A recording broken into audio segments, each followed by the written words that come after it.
तुकाराम महाराज की पत्नी बड़ी झगड़ालू थी, गन्ना की खेती किए थे, गन्ना सिर पे लेके आ रहे थे, गट्ठर गन्ने का, छोटे छोटे बच्चे, बुआ मला एक कुछ देना, महात्मा जी बाबा जी एक गन्ना दो ना, एक गन्ना दो ना बाबा जी।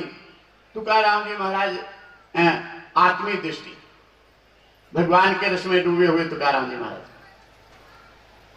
एक एक गन्ना, वाह मेरे प्रभु मेरे श्याम, तत्व यही सत्य यही है कि सब में परमात्मा, वाह मेरे श्याम मेरे प्रभु नारायण, आपने ही बनाया है, आप ही मांग रहे हो, लो लो। सब बच्चों में भगवान का रूप देखने वाले तुकाराम जी महाराज एक एक गन्ना सबको दे दिए। एक गन्ना जब बचा तब इनकी नजर गई दरवाजे पे खड़ी पत्नी की तरफ। पत्नी बड़ी बड़ी आंख करके गुस्से में खड़ी थी, बड़ी बड़ी आंख, समझते जब गुस्सा खूब आता है तब बड़ी आंख दिखाते, लोग कहते हैं आंख दिखा रहे हो हमको, आंख दिखाना मतलब बड़ी बड़ी गुस्से में आंख, कहते बताऊंगा ऐसे कैसे करते हैं, तो बड़ी बड़ी आंख गुस्से में कि बड़े दानी बने हो, आओ तब तो बताऊं। पत्नियों का ऐसा डर होता है कि साधु महात्मा भी डरते हैं। अब ये सोचे कि बवाल करेगी, गन्ना एक बचा था लेके आए और आते ही पत्नी से बड़े, वो तो गुस्से में खड़ी है, आए बड़े प्यार से कह रहे हैं कि ये छोटे छोटे बच्चे हैं, नारायण के रूप है, गन्ना दे दिया, एक गन्ना बचा है ले लो। और जैसे गन्ना दी है ये इतना जोर से मारी उसी गन्ना से महाराज जी को कि गन्ना टूट करके दो टुकड़ों में नीचे गिर गया। तुकाराम जी महाराज हंसने लगे, वाह वाह, दोनों गन्ना का टुकड़ा उठा ली कि वाह वाह तुमने कितना अच्छा किया, बांटना नहीं पड़ा, आधा तू ले ले आधा मैं।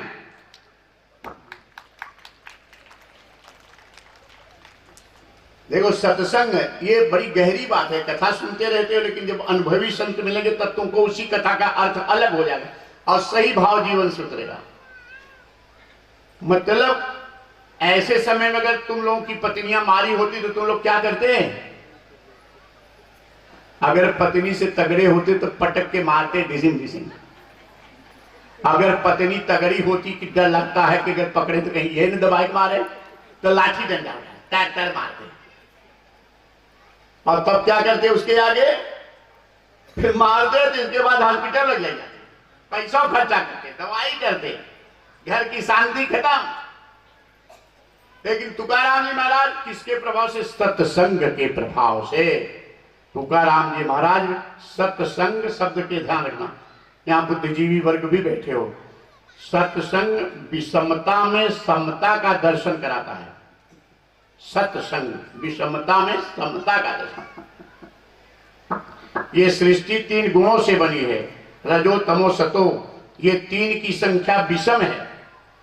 इस विषमता में समता का दर्शन कराता है सत्संग, अर्थात कठिन परिस्थितियों में शांति, सहने की शक्ति, समझदारी, सहनशीलता, और सह जाने के बाद फिर समय आकर के धीरे धीरे वो स्थिति को सुधार लेना, ये सत्संग की शक्ति। कोई व्यक्ति सदा सुखी है जो सहनशील है, समझदार है, विषम परिस्थितियों में भी क्रोध को अपने बस में रखता है, शासन करता है क्रोध के ऊपर।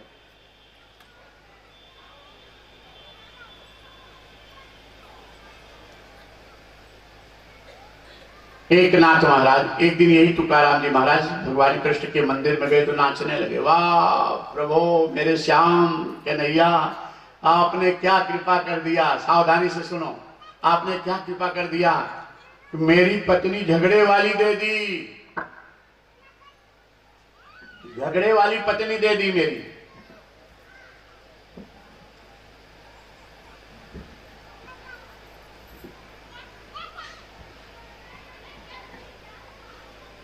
अगर प्यार करती होती तो इसके मीठी मीठी बोलियों में फंसकर मैं आयु बिता देता, बुढ़ापे में रोता, यमराज के दूत आते।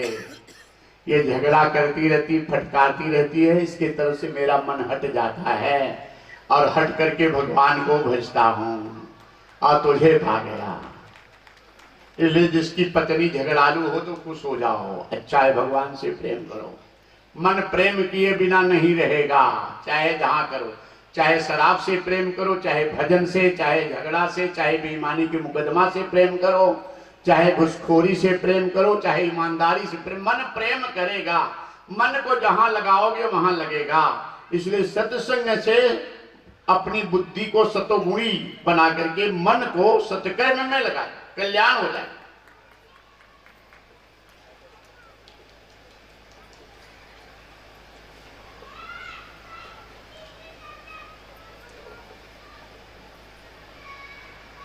एकनाथ महाराज गए तो जिसका पति शराबी हो, झगड़ालू हो, बेटा गाली गलौज करता हो, उस मां को शक्ति यही ध्यान से सीखो, भगवान से प्रेम करो। भगवान से प्रेम करोगे तो तुम्हारा कल्याण हो जाएगा। वो एक बड़ा प्यारा भजन है, चलो सुन लो तब आगे चलते हैं। दुनिया का बनकर देख लिया, भगवान का बनकर देख जरा। बहुत शराब पिया 30-40 साल तक, अब थोड़ा छोड़ करके देख। बहुत झगड़ा किया, अब छोड़ कर देख। बहुत बेईमानी का मुकदमा लड़ा, अब छोड़ करके देख, मजा आएगा। वो भी मजा लिया, ये भी मजा लिया।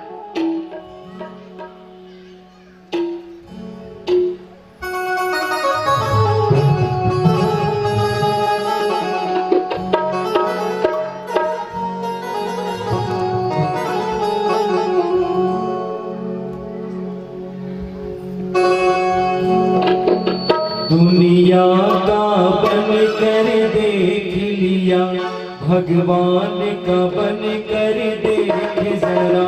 दुनिया का बन कर देख लिया, भगवान का बन कर देख जरा। प्रभु भक्ति में तेरी शक्ति है, प्रभु